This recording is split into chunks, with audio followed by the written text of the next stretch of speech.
سامعین محترم، اگر ہم اس دنیا کے اندر کوئی نیک کام کر جائیں تو علاقے والے کو بہت یاد کرتے ہیں۔ سامعین محترم، ہمارے علاقے کے اندر علماء کی بہت ہی کمی ہے، نہ کہ ہمارے علاقے کے اندر حافظ قرآن ہے، نہ کوئی عالم دین ہے، کیونکہ عالم دین کا ہونا بہت ضروری ہے اور حافظ قرآن کا بھی، کیونکہ جب بھی ہمارے علاقے کے اندر کسی کا انتقال ہو جاتا ہے یا کوئی ایسی پروگرام ہو جاتا ہے، ہمیں باہر سے مولوی منگوانے پڑتے ہیں۔ اگر کوئی سکا باپ فوت ہو جائے، ہم کہتے ہیں بھائی فلاں مساق کو بلا ہوا ہے، غسل دے، فلاں کرے۔ اگر ہمارے علاقے کے اندر ایک عالم دین ہوگا، حافظ قرآن ہوگا، اگر وہ اپنے سکے باپ کو اپنے ہاتھوں کے ساتھ غسل دے گا، کتنا فائدہ ہوگا۔ ہم کو چاہیے کہ ہم اپنے بچوں کو نا سیدھے راہ پر چلائیں، اہدنا الصراط المستقیم پر چلائیں، یعنی کہ رب تعالیٰ کا راستے پر چلائیں، اس کو قرآن کا عالم اور قرآن کا حافظ بنائیں اور عالم دین بنائیں۔ کیونکہ اگر ہمارا انتقال ہو جائے، ہم یا اس دنیا سے چلے جائیں، فانی دنیا سے، ہمارا کوئی صلاح صاحب کرنے والا تو ہوگا۔ اپنے بہت دیکھے ہوں گے، کسی کا والد صاحب فوت ہو جاتا ہے، کسی کی والدہ فوت ہو جاتی ہے، کوئی ہوتا ہے صلاح صاحب کرنے واسطے، اس کے لیے یہی ضروری ہوتا ہے، فاتحی کرنی ہوتی ہے، اس کے لیے دعا مانگنی ہوتی ہے، کوئی بھی ملتا نہیں ہے۔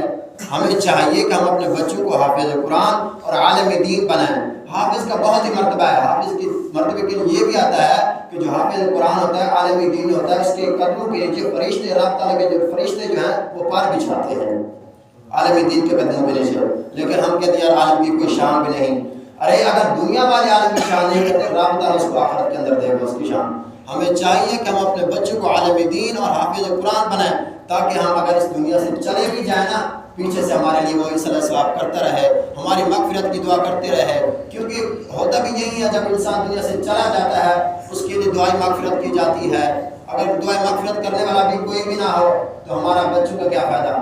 ہمیں چاہیے اگر ہمارے بچے ہیں، ہم اپنے بچوں سے نفع اٹھائیں، اس کو حافظ قرآن عالم دین بعمل بنائیں۔ سامعین محترم، اسی طرح تراویح کا وقت آتا ہے، ہم باہر سے حافظ منگواتے ہیں، مصلی پڑھاتے ہیں۔ اگر ہمارا بچہ حافظ قرآن ہو، مصلی پہ کھڑا ہو، پیچھے اس کا باپ کھڑا ہو کے، اس کے باپ کو خوشی نہیں ہوگی؟ یار میرا بیٹا ہے، اس کو فخر ہوگا، یار میرا بیٹا مصلی پڑھا رہا ہے، مسجد کے اندر امامت کروا رہا ہے۔ اگر بڑی محفل ہو، کسی مولوی کو بلاتے ہیں، وہ بیان کر دیتا ہے، اگر ہمارا کوئی بیٹا، سب کا بیٹا ہمارے سامنے بیان کرے، ہماری خوشی نہیں ہوگی؟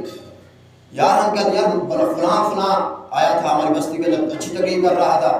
اگر آپ کا بیٹا حافظ قرآن ہو، عالم دین ہو، کسی بستی کے اندر چلا جائے، کیا آپ نہیں کہتے کہ ہمارے بیٹے کی تعریف ہو، ہماری تعریف ہو؟ سامعین، ہمیں چاہیے کہ ہم حافظ قرآن بنائیں، بعمل بنائیں اپنے بچوں کو۔ یہ سب کچھ چھوڑ دے، دنیا ہی دنیا رہ جانی ہے، پیسہ صرف دنیا کے اندر چلتا ہے، آخرت کے اندر جو اعمال کام آنے ہیں وہی کام آئے گا، جو آپ کا بیٹا آپ کے لیے ثواب کرے گا، کیونکہ قیامت کے دن آپ کا بیٹا حافظ جو ہوگا آپ کی بخشش کروائے گا۔ جو ایمن آپ بنا دیتے ہیں، آفیسر بڑے بن جاتے ہیں، ڈاکٹر بن جاتے ہیں، یہ کچھ نہیں ہے، آخرت کے اندر یہ کام نہیں آئے گا۔ اگر آخرت کے اندر کام آئے گا آپ کا نالائق بیٹا حافظ قرآن عالم دین، وہی کام آئے گا۔ کہیں گے رب تعالیٰ یہ میرے باپ ہیں، دنیا کے اندر انہوں نے مجھے اچھے راستے پر لگایا تھا، قرآن کا حافظ بنایا تھا، عالم دین بنایا تھا، اسی وجہ سے میرے والد صاحب کو بھی بخش دیں، میرے ساتھ جنت میں یہ بھی چلے جائیں۔ سامعین محترم، دعا ہے کہ رب تعالیٰ اس پر عمل کرنے کی توفیق عطا فرمائے، اور اپنے بچوں کو بھی اچھے سیدھے راستے پر لگانے کی توفیق عطا فرمائے، قرآن اور عالم دین بھی عمل کرنے کی توفیق عطا فرمائے۔